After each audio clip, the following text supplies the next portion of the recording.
What other areas are concerning you right now? Well, certainly New Orleans, George, is in that area where it's worrisome because the spike and the peak and the dynamics of that curve are starting to resemble a bit of New York. It's a smaller city, obviously, so they can't be totally comparable. But the dynamics of the outbreak in New Orleans are worrisome. And that's the warning this morning from Dr. Anthony Fauci. He was on GMA. It comes after the president's directive to extend social distancing guidelines through the month of April. Now, if you drive between Texas and Louisiana, you must self-quarantine for 14 days if you're coming here. The order from the governor of Texas applies to people flying to Texas from a number of cities and states. Our reporter Jeff Ealing joins us live from the Southwest Freeway with those new rules. Jeff? Good morning to you, Tom. You know, it was just a couple of days ago we told you about the restrictions for people flying into Texas from New York, New Jersey, Connecticut, and the city of New Orleans. Well, now those restrictions have dramatically increased to include everybody who drives in from Louisiana. Interstate information signs tell you what you need to know starting at noon today. People driving into Texas from Louisiana have to quarantine for 14 days once they get to their destination. It has the potential to impact hundreds, if not thousands, of people who cross that border every day. The rule does not apply to commercial drivers or emergency vehicles. And also, if you fly into Texas from Miami, Atlanta, Detroit, Chicago, all California airports, and all Washington state airports, you also must self-quarantine for 14 days. The state already required this for airline passengers coming in from the New York tri-state area. Governor Greg Abbott says the move is to limit the spread of coronavirus. He has state law enforcement officers in charge of making sure that travelers comply. It will be enforced by the Texas Department of Public Safety at and near entry points from Louisiana. Everyone stopped by the Texas Department of Public Safety will follow the very same self-quarantine procedures in the pre-existing order. Now, if you fail to comply with the 14-day quarantine order, you face a fine of up to $1,000, possibly even 180 days in jail. Reporting live, Jeff Ealing, ABC 13 Eyewitness News. I'm Courtney Fisher, live downtown outside Metro headquarters. 2 Metro workers have tested positive for coronavirus. One of those workers deals with the public. He's a bus driver. Take a look. This is important information you need to know this morning. The bus driver has driven these 2 routes over the past 3 weeks. The 412 Greenlink Circulator route. The driver drove from 6 a.m. to 2:17 p.m. Monday through Friday, the 2nd and 3rd weeks of March. And then last week, the driver drove the 247 bus from Fuquay Park and Ride on Tuesday and Wednesday mornings. The buses that the driver drove are now out of circulation. They are being deep cleaned, and Metro says it has stepped up its cleaning process and disinfection process. For now, reporting live, Courtney Fisher, ABC 13 Eyewitness News.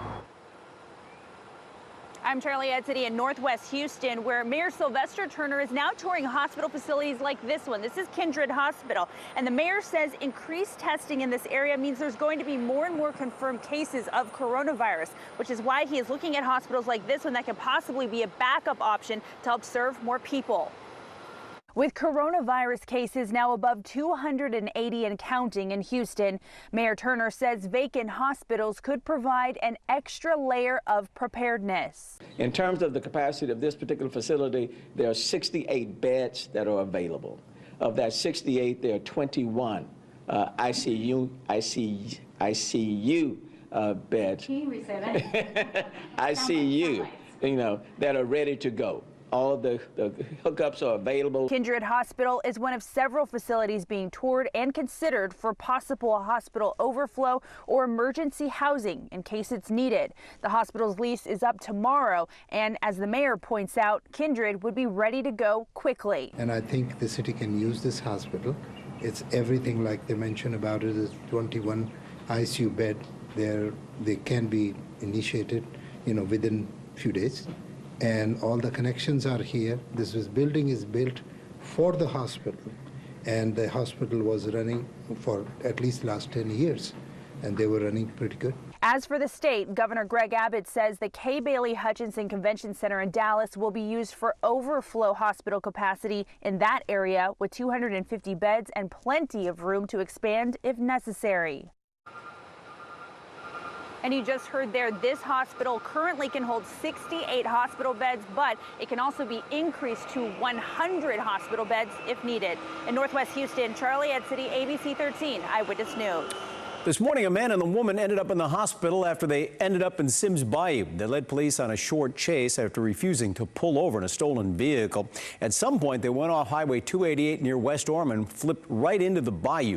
The man was thrown up. The woman was pinned inside and had to be rescued. Both are expected to survive. Also this morning, 2 men were arrested after they took off during a traffic stop and led police on a chase on the northeast side. That chase ended when the driver took a turn too wide, crashed through a ditch, and came to a stop against a home. A neighbor heard it all. I said, that ain't no brakes on TV, that's outside. So I jumped up and I ran to the door and they was already over there. I say, wow, let me go out here and get my camera on. Police say the 2 men who ran away after that were quickly arrested. There was a woman who stayed in the truck. She was taken to the hospital to be checked out. Alita?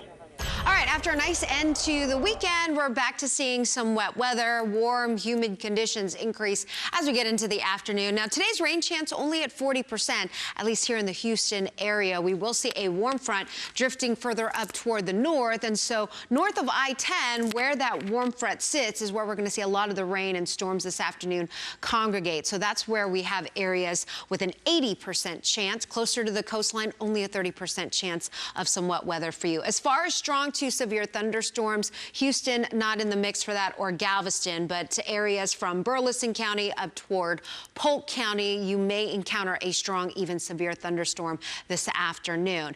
Meanwhile, everybody stuck in the warmth and the added humidity. It is going to feel rather sticky this afternoon, but get ready. We've got a front on the way. By tomorrow morning, we will see a drop in that humidity as we get into the afternoon. Overnight lows, so Tuesday morning we'll start off in the 60s. Fast forward to Wednesday morning. Wednesday morning will be the coolest out of the next 10 days, with temperatures hovering somewhere in the 50s. A refreshing start to the morning, and then we get that wind shift late in the afternoon on Wednesday, adding some clouds into that forecast. Wet weather returns Thursday, Friday, Saturday, a 40% chance for some rain, and a very active weather pattern going into the weekend and early next week, Tom. All right, and that's it for now. We'll update you throughout the day at abc13.com. I hope you have a good Monday.